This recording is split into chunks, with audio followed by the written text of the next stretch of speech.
Hi friends, ఎలా ఉన్నారు? నా కొత్త channel Macherla Kasireddy all works అంటే దీంట్లో అన్ని వీడియోస్ పెడతానండి. అంటే ఎక్కువ నాకు ఫుడ్ ఇంట్రెస్ట్ కాబట్టి ఫుడ్కి సంబంధించిన వీడియోస్ కొన్ని ఉంటాయి. ట్రావెలింగ్కి సంబంధించిన కొన్ని వీడియోస్. ఏదైనా నేను బయట ఎక్కువ హైదరాబాద్ వెళ్తుంటా, హైదరాబాద్ విజయవాడ గుంటూరు వెళ్తుంటా.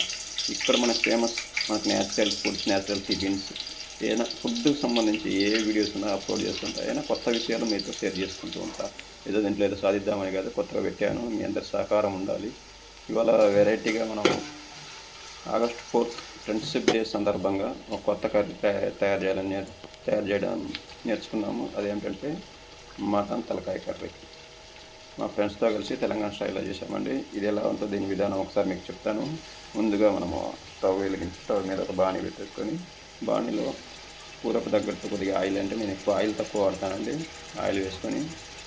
ఆయిల్ వేసిన తర్వాత మనం కట్ చేసి పెట్టుకున్న ఉల్లిపాయ ముక్కలు, ఒక 2-3 ఉల్లిపాయలు కట్ చేసుకొని చిన్నగా కట్ చేసుకొని ఆ ముక్కలు వేసుకొని కొద్దిగా వేయించాలి. కలర్ మారే అందులో కొద్దిగా పచ్చిమిర్చి వేసుకోవాలి.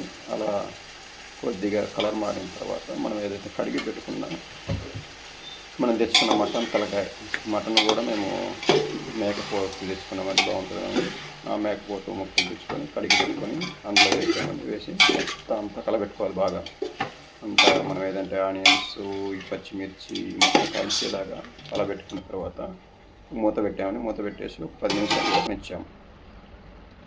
ఆ ఉడికిన తర్వాత ఇంటి దగ్గర నుంచి తెచ్చుకున్న కారం అండి, కొద్దిగా స్పైసీ ఎక్కువ ఉంటుంది. అందులో కొద్దిగా కారము, ఉప్పు, పసుపు వేసుకొని మళ్ళీ అంతా బాగా కలబెట్టామండి. ఇలా కొద్దిగా అంటే ఆ కారము, ఉప్పు, పసుపు అనేది ముక్కలు బాగా పట్టేలా కలబెట్టుకొని మళ్ళీ కొద్దిగా మూత పెట్టుకొని కొద్దిగా ఉడికించుకున్న తర్వాత మనకు గ్రేవీ లాగా తయారైందండి. చూసుకుంటే కొద్దిగా ముదిరిన మటన్ లాగా అనిపించింది మాకు. అందుకే ఇది ఉడకాలంటే సరిగా ఉడకట్లేదు. మామూలుగా కుక్కర్లో చేసుకుంటే, కానీ మేము బాగా వేసేసాం కదా. అప్పుడు మా ఫ్రెండ్ ఒక ఐడియా ఇచ్చాడు, మన లేత మామిడి ఆకులు వేస్తే మనకి ఎంత గట్టి మటన్ అయినా బాగా ఉడుకుతుంది. అందుకని అప్పుడు ఒక 3 మామిడి ఆకులు అందులో వేసేసి ఉడకబెట్టామంటే ఇప్పుడు బాగా ఉడికింది. దాని తర్వాత గరం మసాలా వేసి కొత్తిమీర